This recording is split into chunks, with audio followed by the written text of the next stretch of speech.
मित्रांनो, तुम्ही टायटल पाहिलेच असेल, सेबी बिग चेंज इन आय-पी-ओ. आय-पी-ओ मध्ये सेबी एक नवीन नियम आणत आहे आणि सेबीचा जो नियम आहे, तो एक institutional investor, foreign institutional investors किंवा फॉर एक्झाम्पल रिटेलर्स यांच्यावरती बराचसा परिणाम घडवून आणणार आहे. नक्की तो कसा घडणार आहे, आपण यासमोर जे फॅक्टर्स पाहणार त्या फॅक्टर्सवरती तो आपण डिटेल्समध्ये पाहूया. तर चला मित्रांनो, लक्ष द्या.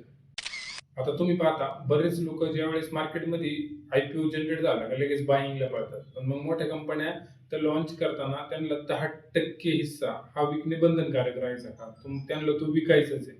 पण जर आत्ताच्या सिच्युएशनला पाहिलं, हा जो नियम बदलला याच्यातनं तो फक्त 5% पर्यंत आहे. म्हणजे घेणाऱ्यांना पण थोडे चान्सेस जास्त आहे आणि कंपनी ज्यावेळेस मार्केटमध्ये तो आय-पी-ओ आणणार आहे, तर तिलाही थोडंसं एक फ्रीडम भेटतो का हा आपला पैसा थोडासा मोकळा होऊ शकतो. म्हणून जास्त आय-पी-ओ मार्केटमध्ये येण्याचे चान्सेस यामुळे वाढू शकतात. हा झाला पॉईंट आहे. आता याने काय होईल तर लोअर आय-पी-ओ साईज रिक्वायरमेंट म्हणजे जसं का जो 5% बंधनकारक आहे, अगोदर जो 10% होता, त्याच्यामुळे तो विकण्यामुळं जे इन्व्हेस्टर्स आहेत, जे बायर्स आहेत, जे रिटेलर्स आहेत, यांचं थोडंसं घेण्याचं प्रमाण वाढू शकतं आणि मार्केट कव्हरेज किंवा त्या मार्केट कॅल्क्युलेशनची जी ऑर्गनायझेशन आहे तिच्याकडे थोडा अमाऊंट ढिल्ल होऊ शकते किंवा लूज होऊ शकतं. हा एक दुसरा बेनिफिट असणार. त्याच्यात आता एक नियम बनवलाय जसं की फॉरेन पोर्टफोलिओ इन्व्हेस्टर्स म्हणजे इथून माग त्यांचा जो वाटा होता तो कमी होता, पण मग आता त्यांनाही मार्केट कॅपिटलायझेशन मध्ये बाईंगचा चान्सेस जास्त राहणार आहे. मग यांनी एक काय होऊ शकतं, आंतरराष्ट्रीय गुंतवणूक किंवा बाहेरच्या देशातले फॉरेन इन्व्हेस्टर्स आहे हे सुरुवातीलाच मार्केटमध्ये जास्त प्रमाणात इन्व्हेस्ट करू शकतात. मग यांनी पण आपले एक वाढ चांगल्या प्रमाणे होऊ शकते. हा एक गुड पॉईंट्स आहे जर तो स्टॉक चांगला असेल किंवा तो आय-पी-ओ मार्केटमध्ये येणार चांगला असेल तर. आता नेक्स्ट आहे फास्टर अप्रूव्ह प्रोसेस. म्हणजे जर मार्केटमध्ये तो आय-पी-ओ येणार आहे तर तो कमीत कमी वेळेत सँक्शन होऊन कसा मार्केटमध्ये जाईल आणि लवकरात लवकर सँक्शन त्याला कसं मिळेल याच्यासाठी त्याची प्रॉपर रिक्वायरमेंट्स पाहणं, अंडरस्टँडिंग करून घेणं आणि इझिली त्याला अप्रूव्ह कसं भेटू शकतो याच्याकडे लक्ष देणं. तसंच आता जर तुम्ही पाहिलं हा नक्की बेनिफिशियल पॉईंट आहे की नाही हा चेक करणं गरजेचं आहे.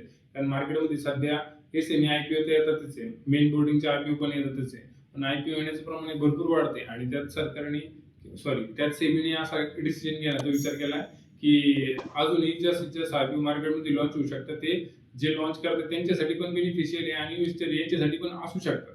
मग आता नक्की तुम्ही इन्व्हेस्ट करताना काय काळजी घेतली पाहिजे ही फार गरजेची. आता जर इच अँड एव्हरी डिटेल्स ही कंपनीने मार्केटमध्ये प्रॉपर दिली सेबीला तर लवकरात लवकर तो सँक्शन पण होईल, मंजूर पण होईल आणि लवकरात लवकर मार्केटमध्ये तो लॉन्च पण होईल. पण आता मी जसं तुम्हाला सांगितलं ना की आपल्याला घ्यायची जी काळजी आहे कोणती काळजी घ्यायची, तर सगळ्यात पहिल्यांदा फक्त एखाद्या वेळेस मार्केटमध्ये असं बूम होतो हा हा आय-पी-ओ खूप छान आहे, खूप छान आहे, खूप छान आहे. जसं का प्रिव्हियसली आपण काही एक्झाम्पल जर पाहिले तर त्याच्यामध्ये तुम्ही पाहिलं पेटीएमचं झालं किंवा LICचं झालं, अशी काही आहेत का सुरुवातीला त्यांचं नाव भरपूर झालं आणि बूम झाली, पण ऍक्च्युअली त्यांचे रिटर्न्स तसे त्यावेळेस जनरेट नाही झाले आणि भरपूर लोक त्या ठिकाणी बाय करण्यासाठी गेले. पण मग तसंच प्रॉपर जोपर्यंत तुम्हाला स्टडी नाही, अंडरस्टँडिंग नाही, नक्की ऍक्च्युअल बघा का ते कोणतं प्रोडक्ट विकतात, काय विकतात, त्याची मार्केटमध्ये रिक्वायरमेंट किती आहे आणि ते किती फ्युचरमध्ये रन होऊ शकतात. त्यानंतरच एक विचार करा का आपण तो इन्व्हेस्ट करू शकतो किंवा नाही. आता यात डिसएडव्हान्टेज असं होणार आहे, जितकं लवकरात लवकर मार्केटमध्ये या कंपन्या लॉन्च होणार आहे मग त्यांना लवकर सँक्शन भेटणार आहे.